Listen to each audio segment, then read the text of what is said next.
Hi, good afternoon, and welcome to CIO Leadership Live. I'm your host, Mary Fran Johnson, CEO of Mary Fran Johnson Media, and a contributing columnist on CIO.com, where I write about boardroom and career strategies for technology leaders. Twice a month, we produce CIO Leadership Live with the generous support of my friends at CIO.com and our CIO Leadership Council. We're streaming live to you right now on LinkedIn and on our YouTube channel, Tech Talk. And we welcome any of our viewers today who are joining us to take part in this conversation by submitting some questions of your own. We'll be watching for those questions and doing our best to pass them along to my esteemed guest, who today is Cheryl Bunton, the Senior Vice President and CIO of Gulfstream Aerospace. Cheryl joined the company in 2015 to lead its business technology unit, which means she's in charge of all the technology solutions, the cybersecurity, and the digital transformation strategies company-wide. Gulfstream Aerospace, which is one of the major business units of General Dynamics, produces the world's most technologically advanced business aircraft. The Gulfstream 1 flew way back in 1958, and today there are 3,000 of these business jets in service worldwide. A few weeks ago in July, there was a news release about the new ultra-long-range Gulfstream G800, which made its first international flight from the company headquarters in Savannah, Georgia, to Farnborough, England, where it's participating in the Farnborough International Air Show. Before she joined Gulfstream, Cheryl served as the worldwide CIO for AGCO Corp, and before that as CIO for Southwire Company, which is a wire and cable manufacturer.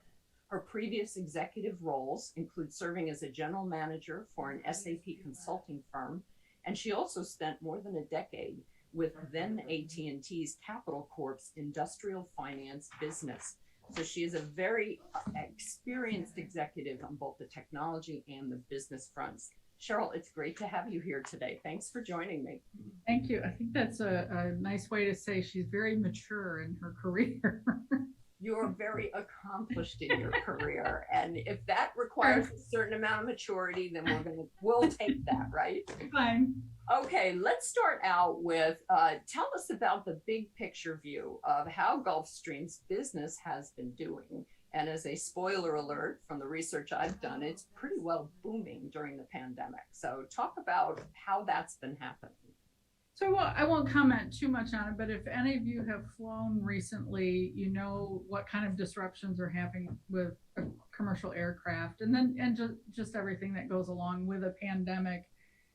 Business has been very good for the last 18 months. I think one of the interesting things to think about is we're a little bit different from most manufacturing companies. Most of the people that I worked for before, you sold something and then the next quarter you made it and delivered it. At Gulfstream, what we sell today may not be delivered for 2, 3, 4 years, depending on manufacturing cycles and certifications and things like that. So it's a very long view company. So it's great. If you're looking to join Gulfstream, you can see we have a fantastic backlog.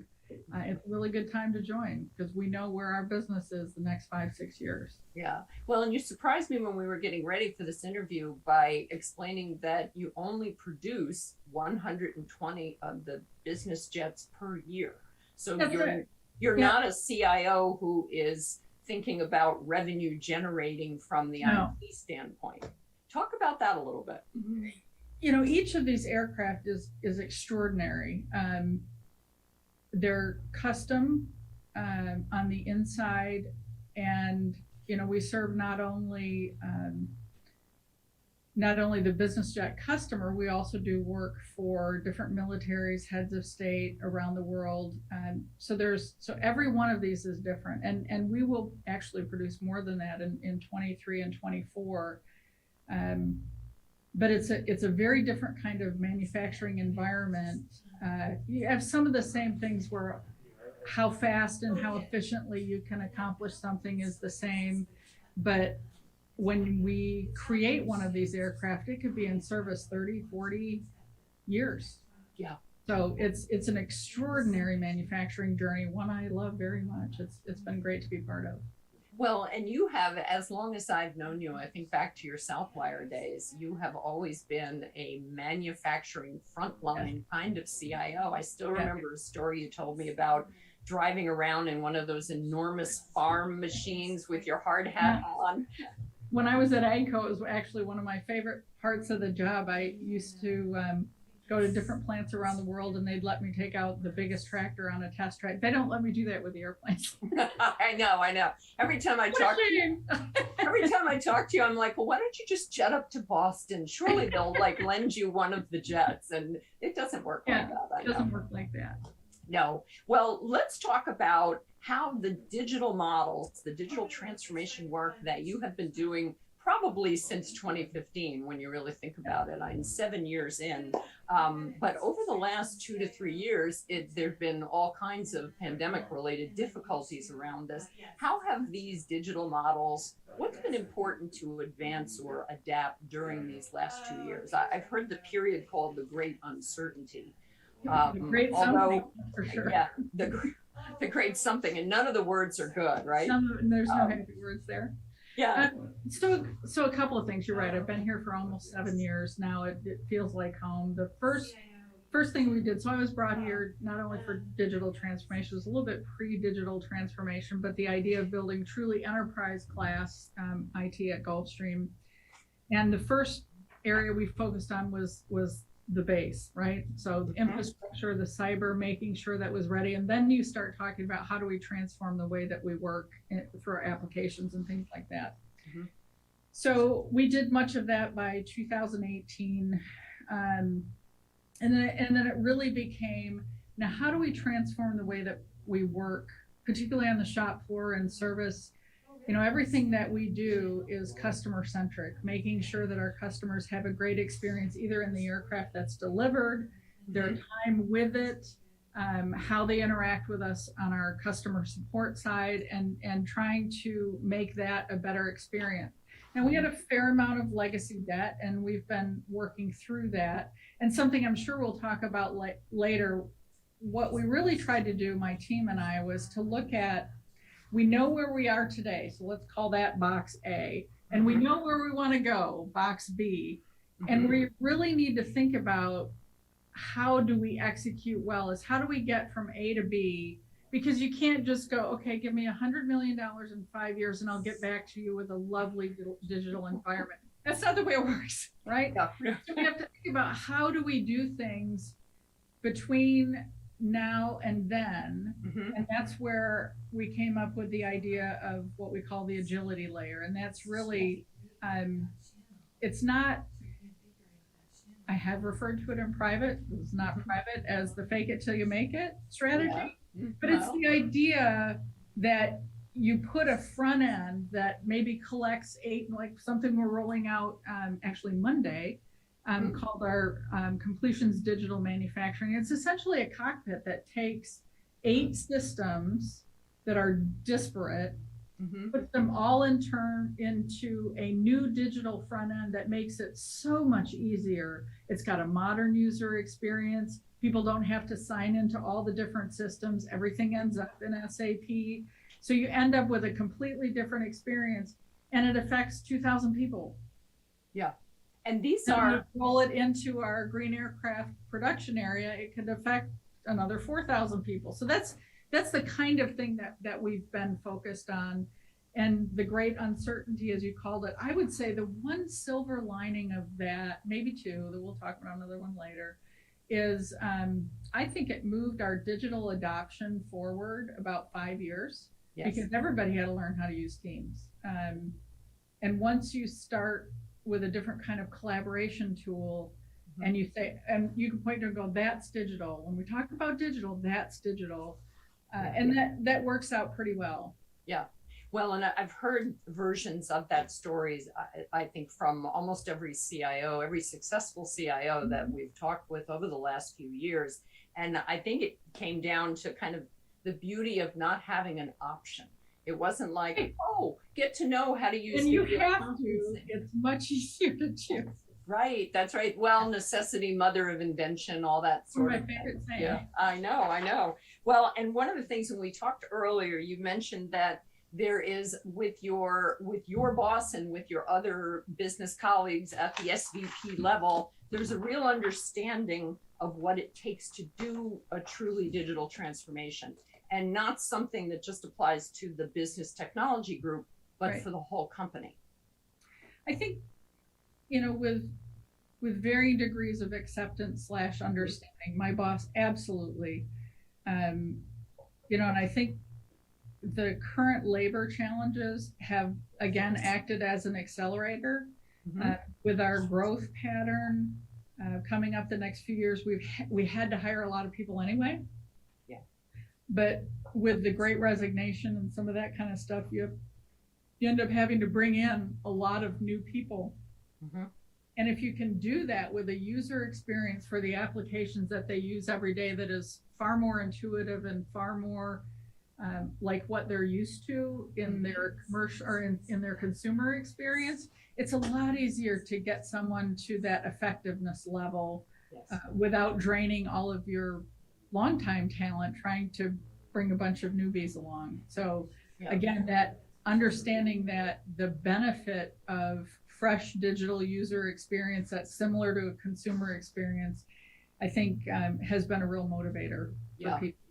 Well, and even beyond what's happened with the pandemic, I think I've heard CIOs refer to as the Amazon or the Google factor. You know, the things that people could do at home in their personal life have also accelerated. I think of course, IT leaders were probably already on board, but it certainly accelerated the ability to talk about it with their business colleagues and the board members and such.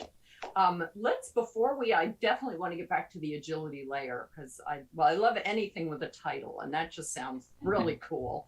And some thought went into that. You know, you didn't give it some long. I'm a visual person, so I actually have a visual in my mind when I talk about that. Exactly. But before we do that, I want to talk a little bit more about the size and structure of your business technology group. And you don't call it IT, you call it BT.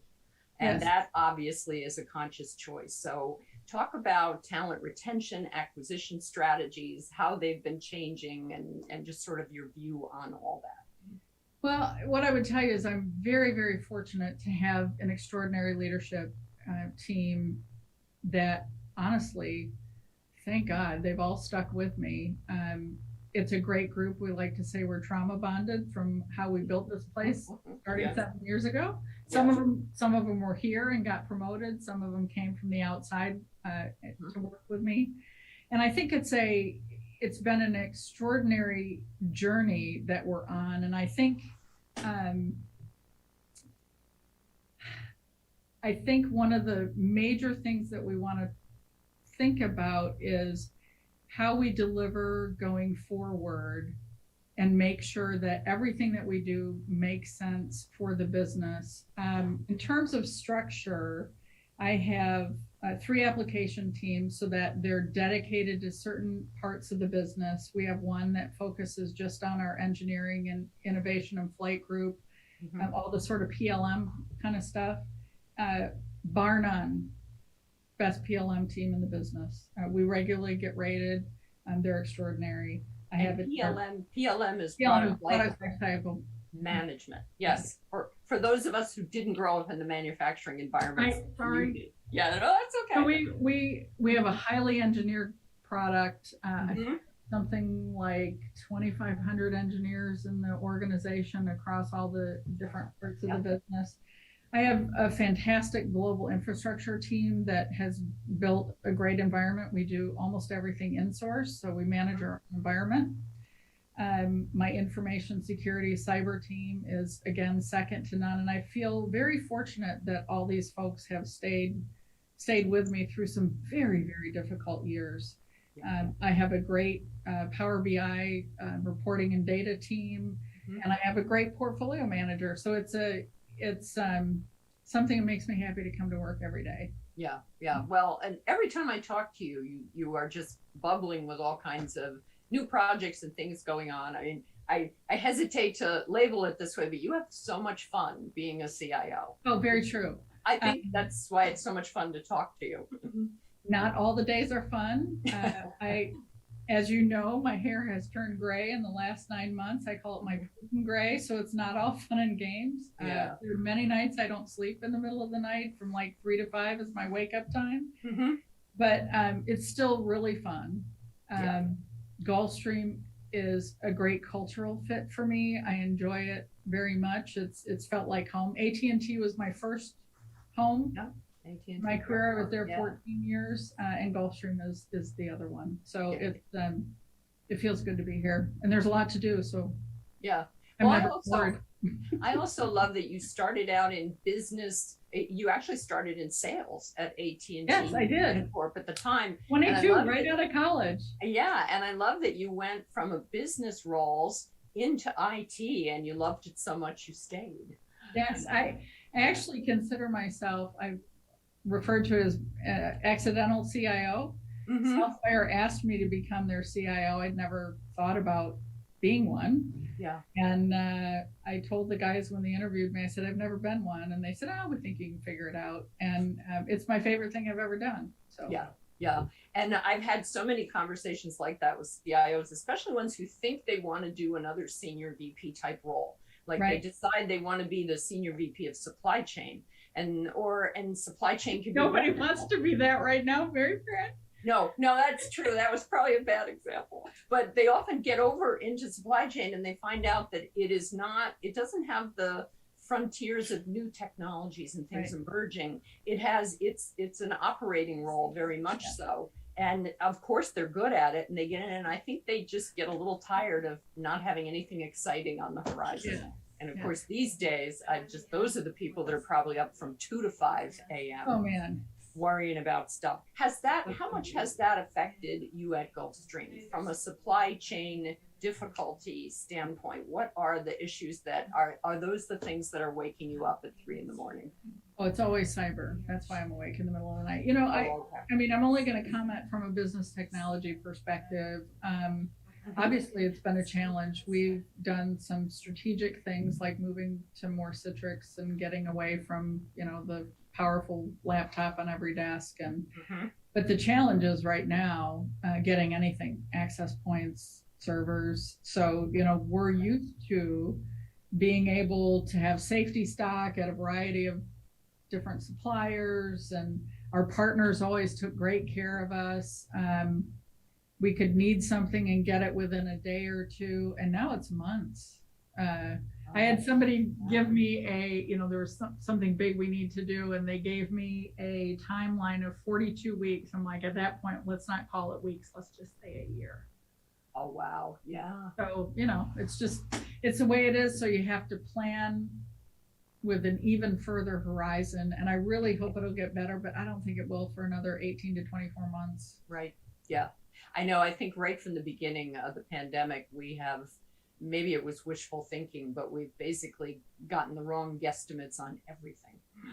As everything in terms of life returning to what it was like in 2019. And I don't think it ever returns. I think we adjust to something new. Well, the most popular topic these days on the various virtual summits and the things that we do in the events business for CIO has to do with the future of work. And it's all about the people. And I've had so many CIOs over the years say that, well, the technology is the easy part. It's the people that is the hard part. And now it's the people and all the situations with. And I know we're going to talk about hybrid and remote and workplace, all that. But before we get into that, you mentioned just in passing about insourcing. And I love stories about insourcing because I feel like it's owning your own manifest destiny when you bring, as you did when you came in 2015, infrastructure was largely outsourced when you got there. And now you are very much insourced. Why are you passionate about insourcing? So I think about it this way. This will be terribly unpopular, and I'm sure I'll get hate mail about it. we want controversy. We want people tweeting about this. We do a fair amount of point solutions in the cloud, but I think at the end of the day, we have to sift through some of the marketing jargon about the cloud. The cloud is somebody else's data center with other people doing IT things for you at a distance. Exactly. And I much prefer having an extraordinarily good team of people who really know what they're doing and most importantly belong to the same company that Mhm. I Mhm. believe you get a better outcome. They have a better career path. You're less likely to treat them or be treated as a commodity. Mhm. And I feel strongly that over time, you spend less, it's more cost effective, but most importantly, it's a better experience for the rest of the business. I mean, our metrics when I came in were absolutely terrible. Mm. And they very quickly got better when we insourced everything and have stayed there. But you know, if I think about when the pandemic started, or we're on the coast, so we have hurricanes. Uh, Yes. Savannah. Mhm. we had a hurricane in 2016. The remnants of the outsource group immediately pulled all their people. Oh. Well, we strategically removed people ahead of the storm and basically shifted to Atlanta and north, Mhm. and continued to run the organization. And a lot of times, you know, when you have an outsourcer, they're going to make decisions that they're going to make with their company's best interest in mind. Sure. We It's their wanted to business. have an IT group that was as passionate about serving the Gulfstream internal customer as Mhm. Gulfstream is passionate about serving our external customer. Yes. And that's really the philosophy. Well, and I think that I'll add to that about insourcing, in that I think it has two big impacts. One is on the culture inside the business or IT organization, and also on the innovative abilities. Yeah, It's absolutely. you can't have a you can't have a bespoke innovation approach from an outsourcer who is serving many customers. And I mean, it's a kind of different business model world in a lot of ways, and it works wonderfully for littler companies It's a in, great way say, to grow, right? yes. It's a It great way to is, grow. it's But I very think, situational.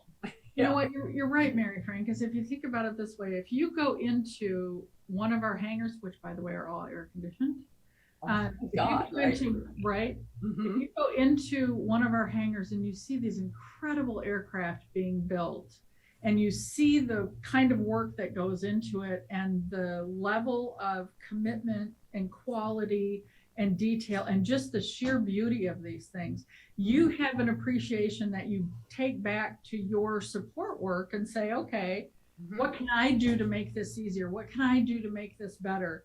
And you don't get that from, well, we'll talk about remote in a Mm-hmm. minute. You don't get that from being fully remote, whether that's because you're an outsourced employee or you never come to the office.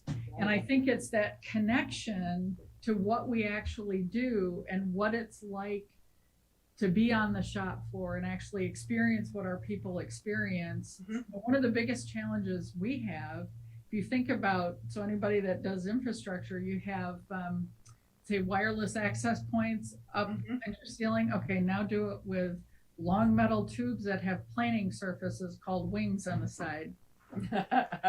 You don't have an appreciation for the challenges that go with managing that unless you're in the hangar Of saying, course. show me what your response rate is like. Yes, exactly. How could you? In Right. other words, yeah. The and I think that especially the cultural aspects of it. I know that you're kind of a student of cultures within company cultures and how to improve them. You mentioned when we talked earlier that you've been influenced by a business book published in 2018 by Dan Coyle called The Culture Code. Talk a little bit I about don't know that. him. I just You love know, this book. you just love the book, The Color. I, Right? I hand it out like candy. Yep. It's really good, and I think it's clear. You could easily glean things from it. I think it's Mhm. what I like about it is he's so purposeful, and he also talks about the value of humor and the value of clarity. Mhm. Listing your priorities, trying to over communicate them. Yes. And I think honestly, when we got ready for this, we talked about what was one of the lessons of the pandemic, and it's really really leaning into communication and doing a better job of that. Yes. So So when people ask me about what's a good book to read as a leader, I like that one. I also like The Multiplier Effect. I think it's a really good one. Mm-hmm.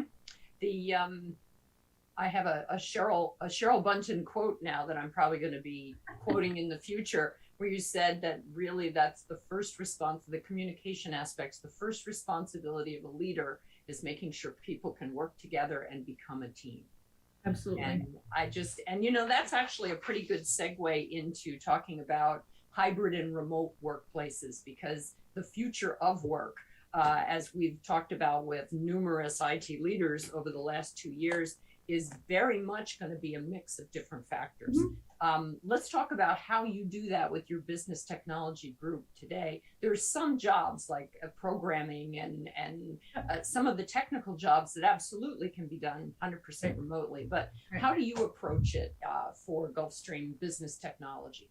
I think it's an extraordinarily important discussion. When we started coming back from the pandemic outages, so to speak, we came back in June of 2020, far sooner than many did. And I actually think my boss was brilliant for that.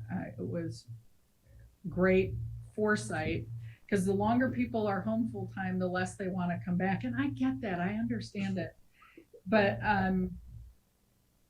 here's how I think about it. So I just talked about culture a little bit, but it's even more than culture. It's when you're in manufacturing, when you make things for a living, 3/4 of your organization can't work from home. You really can't build a landing gear in your dining room, right? So you have that. Why do you get to work from home and I don't? So you have that equity piece that you have to pay attention to. The other thing is, and maybe it is my, as we said earlier, my maturity in my career. I have 4 kids. They're millennials and Gen Zs, and all transition into life. And then the many that work for me. One of the things I think about, if you work full time from home and you want to lead people, you're not going to get there in your career until you go back to the office at least part-time. So in full disclosure, I actually work hybrid. I work 3 days in the office and 2 days from home. Sure. And I love it. I think it's a great solution. So we do this by roles, right? So if you are a mature in your career architect, you have been with us a while, we will absolutely let you work full-time from home, no problem. Because we know you, we know your skill set, we know that you already understand those things about working with aircraft. Aerospace is not an easy environment. No. But if you're new in your career, now if you're a developer and you always want to be a developer and you have no aspirations beyond developing code, we can talk about it. But I think for a lot of people just starting their IT career, and I think back to when I was 22 to 28, boy, I had a lot to learn. And some of the things that you have to learn there, and this is from a purely thinking about you standpoint. If you're new in your career, you need to be in those meetings physically, so that when Mary Fran says something that doesn't go over very well, you can see the boss go, and just that slight little bit of that didn't go so well. And I think that's formative. At least it was for me. Maybe other people are great at that from the beginning. I needed a few 2x4s, to be very honest, and I got them in person. Well, so many people, I mean, in the early days of this too, I think everybody had to change their communication style in various ways for things to work over video. And I've even done some, and it can be exhausting. It is, and it's actually more exhausting for our brains and all the things we're doing. But I've got 2 kids, and they're both millennials, and one of them, I remember a high school part-time job that he had, and he was so frustrated even then, and this would be back in the 90s, and he said, I don't know why I can't just do this from home. And of course, what he does today is he's a senior engineer with Google. So perfect. But my other kid, my daughter, is a psychiatrist who works in addiction. And she Maybe. never, she does like you. She'll do a few days now from home because she's running an entire unit. But there is that face to face that. But I think A lot of value there, and I think and there you is, learn how to lead people, and you learn, it's and I think the development opportunities to come from the happy collisions that you have. Yeah. I think we aren't going to know for 5 to 10 years how it really affected people. But look at, I mean, even if you just let education inform you, if you know people with high schoolers who spent the first 2 years of the pandemic working from home, this is catastrophic for those kids. Yes. And when you're talking about somebody who's only 5 or 6 years older than that, it's like I am sold out to hybrid. I think it's a great idea. We do a portion of our folks full-time remote, and always have, to be honest, pre-pandemic even. So well, and these are all the reasons why when I see, the latest surveys or another story about, nobody's going back to the office, I just roll my eyes at it, because anything that is such an extreme reaction. It's a pendulum. It's going to be a pendulum, right? Well, and I'm betting it settles ultimately on hybrid and flexibility. I think it's gonna settle on that. And I think it's also easier now for people even younger in their leadership careers to ask for that flexibility, and not to be afraid to have the conversations, because it's just, and of course that gets back again to company culture. If you have a communicative, supportive company culture, you can talk about all these things. And that's the right answer is flexibility. Let us segue over and talk about, I want to get back to the the agility layer. Explain what that is, where that idea comes from, and how it plays out today for Gulfstream's Business Technology Group. So when I think, I like examples to help with some of this. So I talked a little bit about that digital manufacturing cockpit. Some of the other things, we just rolled out in April a 3D viewer. It's on great technology, so it allows the folks on the shop floor in our completion, so they're doing the inside of the aircraft, they can pull up just the part they need, build context around it. It will automatically populate the part numbers that they need and all the work instructions, and automatically make sure they're on the latest version for that aircraft. So it does all this work behind the scenes that used to be very manual. It's also transportable inside the barrel of the aircraft. So we have all that worked out. So instead of printing a bunch of pieces of big colored paper and then writing all the part numbers and remembering the work instructions, now you can bring your laptop right up onto the plane, refer to all of that, see it all there, and have confidence to know that's right. So when we talk about agility layer, it's important to understand the underlying technology, the CAD technology behind it has not changed yet. It will eventually, but when it does, it will make no difference to the shop floor. So this strategy has been, how do we really equip and improve our shop floor? They make the aircraft. It's some of the most important people in the company by far, right? That's right. So how do we make their life better, and then deal with all the change behind where it doesn't affect them on a regular basis? So they make the switch, and then we do the change over time. So that 3D viewer is one that we actually did a press release on not long ago, is something called AIR. It's Aircraft Information Retrieval. Yes. And it's another platform play that we use. When you fly a Gulfstream, you may own it for several decades, or somebody will own it for several decades.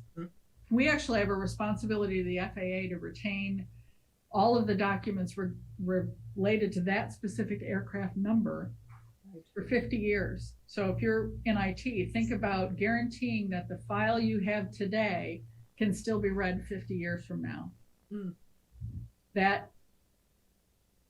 How do you make technology choices around that? That's really, I'm suddenly thinking carefully of Betamax versus VHS here. Right. And I'm thinking, because technologies, it informs all our choices, right? They go out of fashion, But one of the things that we still manage, but it's a document vault. It's climate controlled and all that. And we had 70 years of certification documents, drawings, specs, everything in there. We digitized those all during the last 2 years. They're all readable. And then there's an application on it that allows the guys on the shop floor again very quickly to obtain the exact certification documents and any revisions, all of that right on their PC. And that was a significant game changer. They used to have to go check out documents. And now to do that, all they need is the number of the aircraft part, and they can go. There's different ways that they can search it. There are several different search. Yeah. Well, it's it's the fuzzy logic. Fuzzy character, fuzzy logic. You can do the Google type search. The guy who's responsible for that calls it Google for Gulfstream. Oh, nice. I actually admire a lot of the names you give things, like aircraft info retrieval. That's actually says what Same it is. Guy, yeah. And another one we did. We like to keep aerospace themes, right? The other one we did is called Dock Hanger, same kind of technology, but it's we are a highly regulated environment, so we have to. There's a lot of workflows, a lot of documents, things flowing around. With the FAA, with our ODA, and so we built a dock hanger way of solving that same kind of thing. Mm-hmm.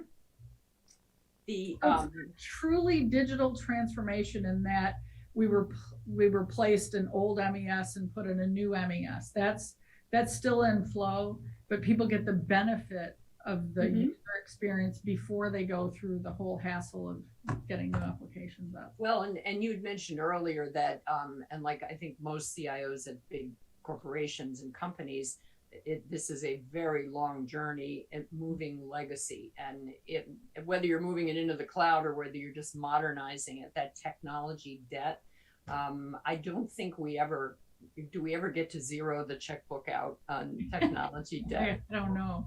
I would say probably not. But I've heard some CIOs talk about, like, say they are trying to modernize parts of an ERP system. And I had one CIO who described it as a strangulation thing where he would grab one piece of the ERP and move it on to, like microservices and a more modern architecture. And then just, with that user interface layer, you must have a lot of talent on that user interface development. So that requires, and that requires a real understanding of the business and what the business needs, and the other, I should say the other parts of the business, since obviously business technology is all part of that. How do you go about making sure that your staff, all of your IT folks are educated about all these things? I think you just recently, or was it later this month, you're getting your Business Technology Connect together. Yeah, BT Connect is. Okay, do you do it in organizations or in gatherings like that? Yeah. How do you get it? So we're doing it for the first time because we do have a fair amount of people that are remote. We have a lot of people that are new. So we're bringing everybody in for 2 days for some fun and for relationship building. It's an attempt to make sure that we do focus on collaboration, that we do share the innovation across the different parts of the function. Now, in terms of how do we help people learn that, we've been sold out to the Agile framework for a long time. In 2018, and I ended up having to mandate it. I said, any new project we start will be an Agile, no more waterfall. And that was terribly popular in the beginning. Sarcasm, in case you don't know me. Yes. But it has permeated our culture in BT ever since.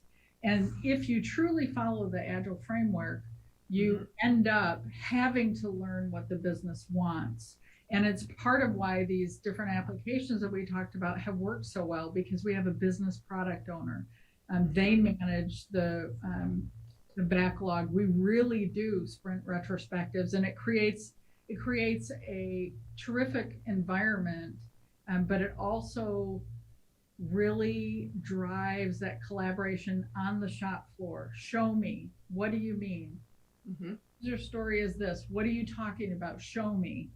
And then the fast iterations of, we had it was very easy for us to make our sort of internal marketing videos on some of these applications because so many people had been involved in making the choices and and providing the feedback in the agile process.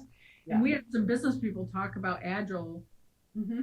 like they were agile practitioners, which was very heartwarming. Funny. So Yeah. it, Well, and a lot of companies have gotten their most mileage out of the work they do in Agile by making sure that the education piece of what Agile really means. I had one CIO who said a lot of business people initially think it just means I'm going to get my stuff faster. And so, that's true, but that's not all. yeah, and sometimes it's not true, but that the education classes that you do to bring the business along is just as important, I think, as getting training on the technologies. I also think there is a unique value in having business and IT people together talking like human beings about what everybody is trying to accomplish. I think that that's got to be one of the great gifts of Agile. We try to do that. Speak like a person. I always try to drive as much tech speak out. The first few years I was a CIO, I didn't talk like one, and I have to make sure that over time I don't become a wonky IT sounding person, which I'm sure some of my counterparts would tell you I already am.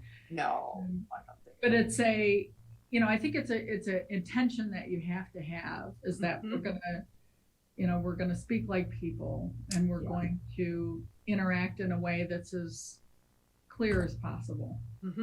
Well, I can remember writing about and editing on this issue for many years at CIO Magazine and even at Computer World, that communication difficulty and I'm happy these days to refer to it in the past tense. Right. Because I think that one of the few silver linings of this awful pandemic period in our history is that there is more intentionality to communicate. For sure. There's more empathy. There's just more emphasis on human beings. That's why we keep doing events around the future of work, because work is all about the talent of the team you have together. I also wanted to ask you about women in technology. I know that is another passion of yours, along with insourcing and riding around in a hard hat. The women in technology efforts and things that you have done. Tell us about your approach to that and what you have been able to accomplish at Gulfstream with that. I think, I was exposed to an extraordinarily good, I didn't call them ERGs then, but that's what we call it, an affinity group at AGCO. And my boss had actually started, it was very, very successful. We recently started a women's ERG here at Gulfstream, and I'm the executive sponsor. Very, very proud of it. It's a fantastic group of women starting it off. And that's employee resource group. You're correct. Sorry, see, I always alert on acronyms. But here's the thing, particularly in the light of the labor challenges, you need diverse talent more than ever. I happen to be a little biased and think that women work very well in IT. We have as much as I can find. I'd like more. I am very intentional about development for the women in my organization. In 5 years, I'd like it to be a lot more balanced than it is now. But I have some extraordinarily talented women in my organization, and I know many. And I think there have been oceans of ink spilled about the difficulties for women in IT.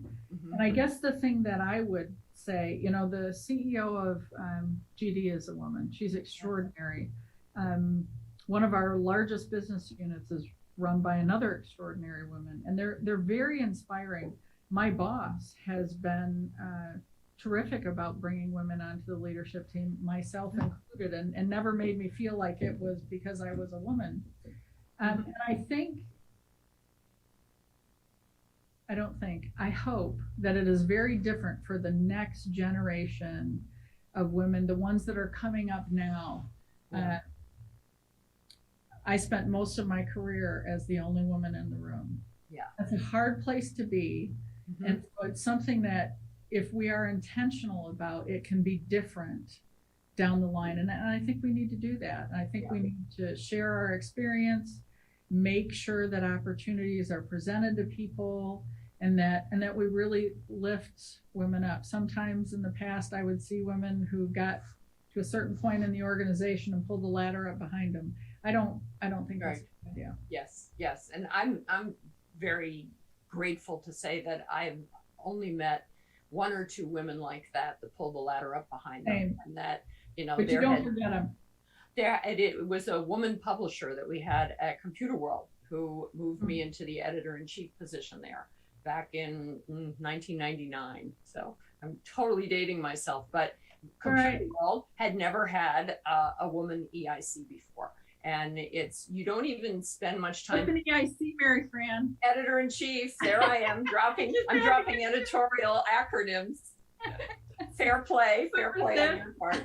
Yeah, and it's just, and I think it's not so much that you even really think about it after that, it's the visibility of it. Right. It's the fact that you see women and people of color and lots of diversity at the leadership level. And that is something that Generation Z pays a lot of attention. Yeah, absolutely. Yeah. And they should.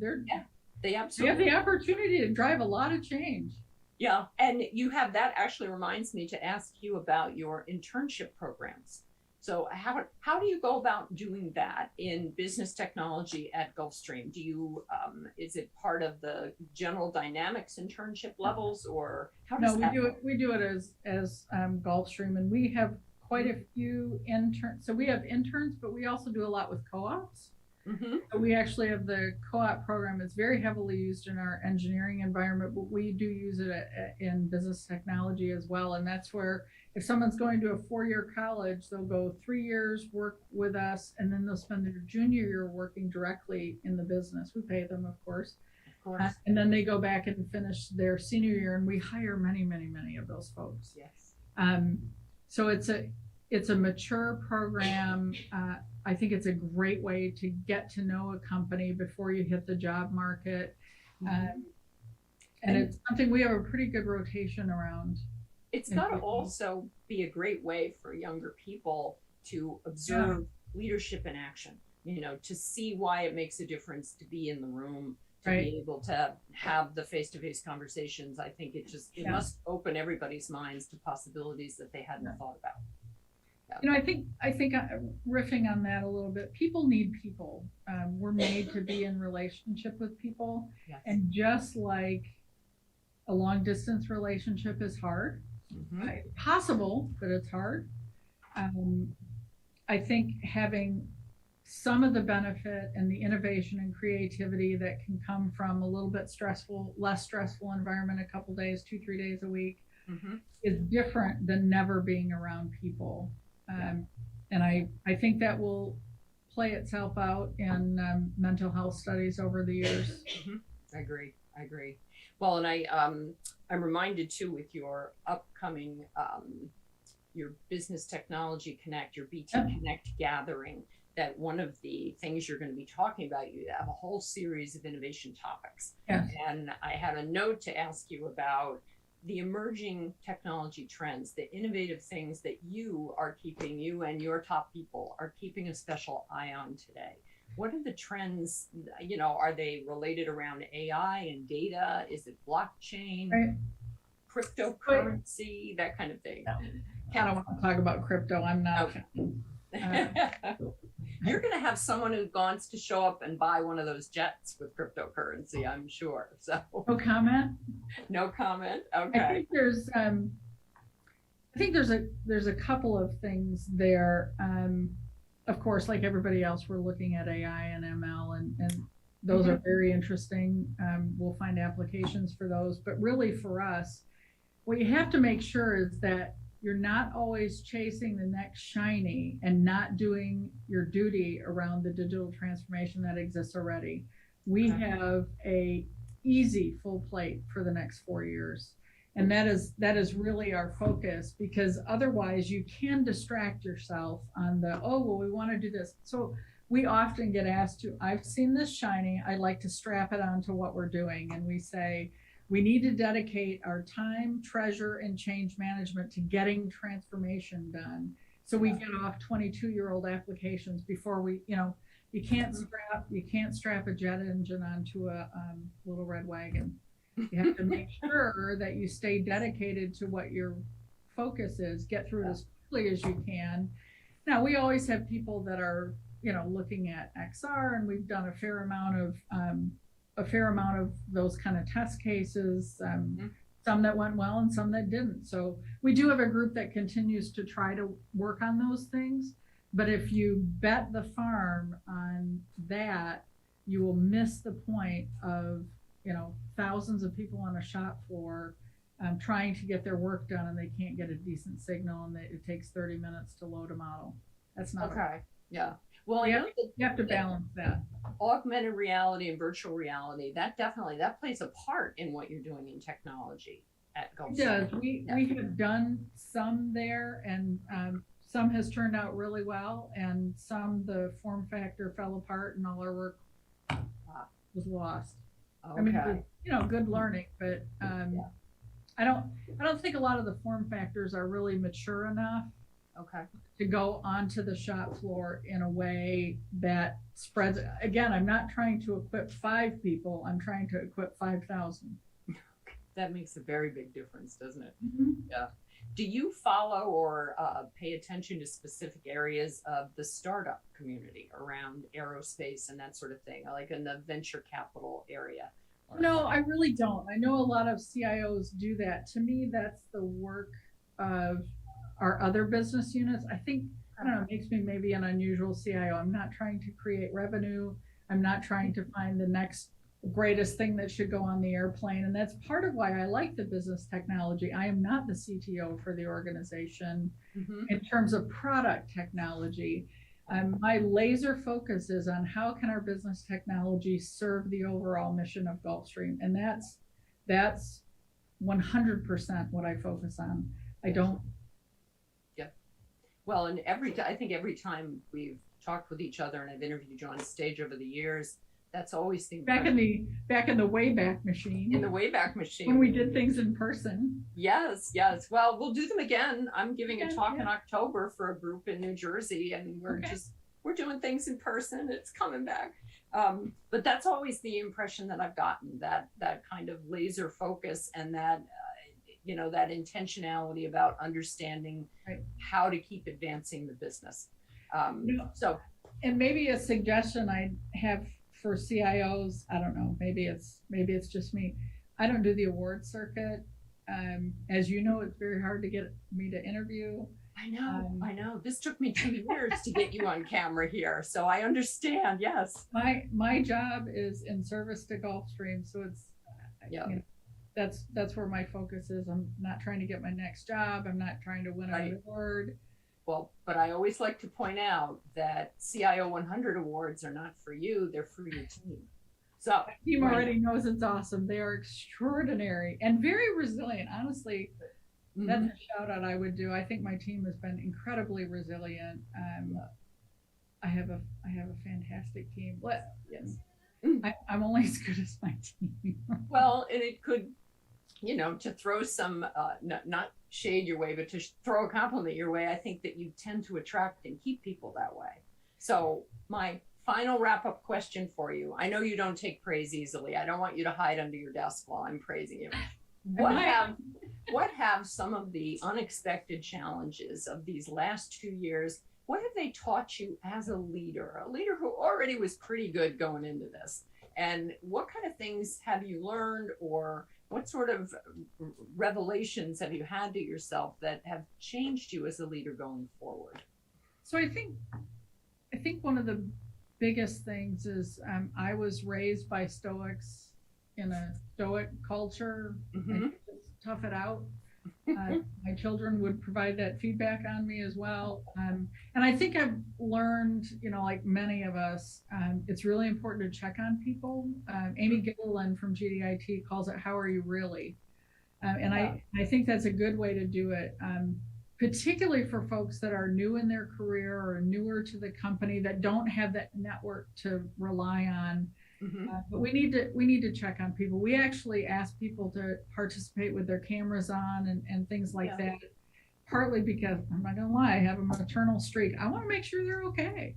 Yeah. And I think that's really important after the last 2.5 years. This is I've been doing this a long time. This is a Mhm. weird and rough time that I think we're not going to get out of for a few more years. So, let's be good humans and check on each other. Yeah. I don't think that'll go away. That's I good.